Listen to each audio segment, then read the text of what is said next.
রাজগঞ্জের শাহজাদপুরে বাংলাদেশ ইসলামী ফ্রন্টের কর্মী সমাবেশ অনুষ্ঠিত হয়েছে।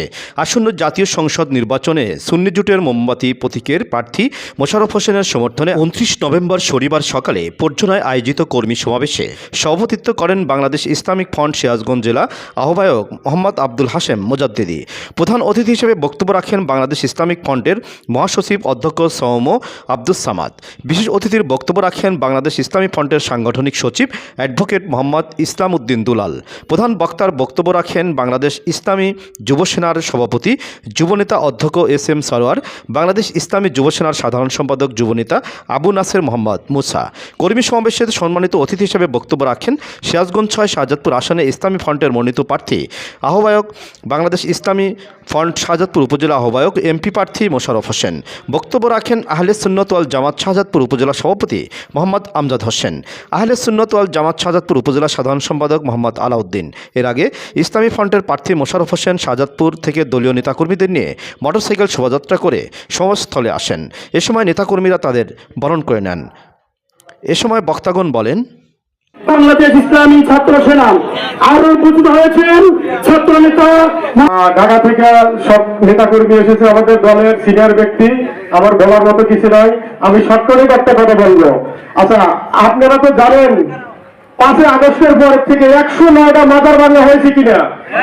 হয়েছে। তো আপনারা চান আপনার বাজার বাংলুক, বর বাংলুক, দোকান বন্ধ আপনারা কি চান? আপনারা কি চাঁদাবাজি চান? যদি চাঁদাবাজি না চান তাহলে বাংলাদেশ ইসলামী ফ্রন্টে মোমবাতি মার্কায় ভোট দিয়ে জয়যুক্ত করতে রাজি আছেন কিনা? আপনারা চান কিনা? শাহজাদপুর সুন্নিদের নাকি? শাহজাদপুর আহলে সুন্নাত ওয়াল জামাতের নাকি? কত বলেন না কেন? শাহজাদপুর কাদের? সুন্নিদের। শাহজাদপুর সুন্নিদের আছে এবং আগামীতে সুন্নিদের থাকবে। আসসালামু আলাইকুম।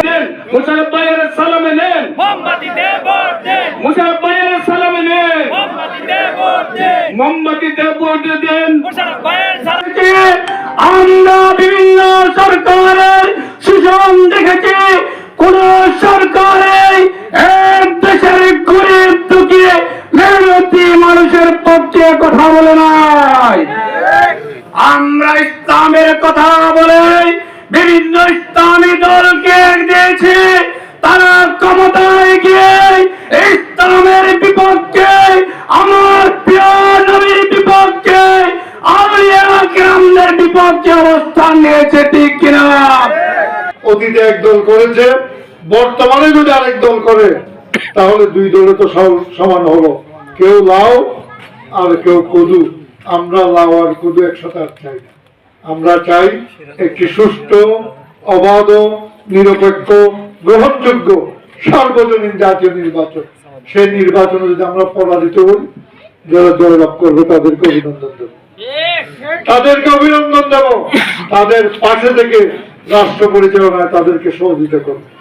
আর যদি ভোট ডাকাতির কোন নির্বাচন হয়, আবারও হাইজাকার আর রাজাকার ঐক্যবদ্ধ হয়ে জনগণের ম্যান্ডেট যদি কেড়ে নিতে চায়, ইনশাআল্লাহ জনগণ সেটা প্রতিরোধ করবে।